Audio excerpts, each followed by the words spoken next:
Yeah, hi, hello everyone. This is Shanmugaraj. Welcome to my channel. One of the aims of this channel is to build a global knowledge sharing platform in the domains of leadership, agile, and project management. You can join me and help me with that either by subscribing to this channel or sharing my videos to our friends, right? So, having said that, let us get into today's topic. We are currently discussing some of the leadership ideas from MIT Sloan School of Management. Today's topic is how business can prioritize AI opportunities, or as a leader, how we can prioritize AI opportunities for your organization. This particular article has been published in January 23rd, 2024. Why it matters? French bank Societe Generale takes a value-driven approach to find the right generative AI initiatives. Most organizations are fairly well acquainted with the basics of generative AI, but few have put together a vision and a roadmap for executing the still fledgling technology at enterprise scale. Societe Generale, the sixth largest bank in Europe, is ahead of the pack. According to the Chief Digital Strategy Officer, the 150-year-old company supports 25 million clients daily, providing retail, corporate, and investment banking services, as well as those specific to insurance, private banking, and securities. Innovation is central to Society Generate Charter and AI technologies. Now, including generative AI, have long been a pillar of the company's digital transformation strategy. AI is an accelerator of digital strategy with potential impact across all of our businesses and business areas. Banks have been using AI and advanced analytics for years with use cases such as real-time payments, fraud, and overdraft management. Generative AI is a very big step on AI journey, but it's just a step, not a complete shift. Financial services institutions could see a 3% to 5% productivity boost from generative AI. But those gains won't be reached for another 3 to 5 years. Even though the technology is rapidly maturing, business outcomes are slower to manifest due to the challenges related to ideation and prioritization, organization structure, employee skills, and risk management. But there is a huge potential, but it's a bit of a work to mobilize it. In a conversation with the MIT Sloan lecturer, Elism shared some of the company's best practices for finding and prioritizing AI, recommendations for preparing an organization for AI, and ways to structure initiatives so they deliver measurable business outcomes.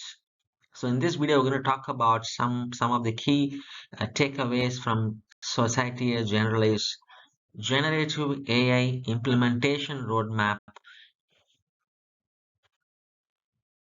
First takeaway is experiment and find successful use cases.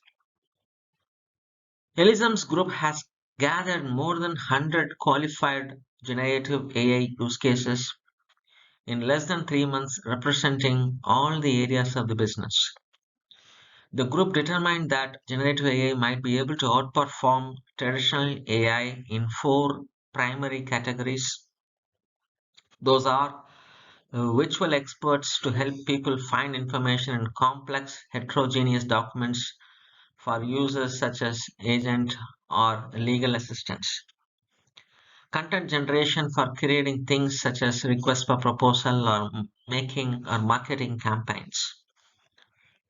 Client assistance for interacting with customers in prioritized ways via chatbots or callbots. Finally, code generation and software optimization. The second step in generative AI roadmap could be take a value-driven approach to turn ideas into reality. Since there are many potential ways to apply generative AI, it is important to formalize the prioritization and risk management process to keep resources focused. Society generally has established governance in a number of ways, including regular communication to investors and a global value targets for AI use cases, and formal studies to determine the feasibility, risk, and reusability potential. Business units must register all AI use cases in a central portal where frameworks are provided to deliver a value assessment. Once the use case is in production, units must report the effective realized value to see whether original estimates were accurate. A closed loop process that helps evolve assessment methodologies. When you go from number of use cases to value, we realize that in the end there are a couple of use cases in the portfolio which tick the box of AI, but have no real relationship with the strategy. So it is better to have fewer use cases with a bigger value at stake than a broad range of use cases. The third takeaway or a step in building GenAI use cases or GenAI roadmap could be think globally when building generative AI with competencies. Other AI initiatives are highly specialized and require specialized skills. Because generative AI is more accessible, it requires a more global approach to skilling workers. Society, generally business and service units focus on framing use cases and assessing impact and feasibility, while generative AI methodologies and technical competencies are nurtured through a global center of excellence. Poor data quality and modeling are among the greatest AI-related risks. So, being intentional and creating a culture of excellence is critical. You have to make sure people have the right risk culture and know the way they can use AI in order for it to remain in the firm's best interest. So it's really a matter of people, culture, skills, and for this, you need to be very clear and you need to be global. This, we have come to the conclusion of this video. Hope you guys got a better understanding on how to go about building a generative AI roadmap for your organization, right? So we talked about uh, example from Societe Generale, which is a 150-year old bank, French bank, that chief digital strategy officer talked about how to go about first step is going about building use cases. The company built multiple numerous use cases for 3 months, and then they went to identify some categories. What are the categories gen AI is it's better can be utilized, and then out of this 100 or 200 ideas you go identify the value, choose fewer use cases with a bigger value, which is strategical in nature, right?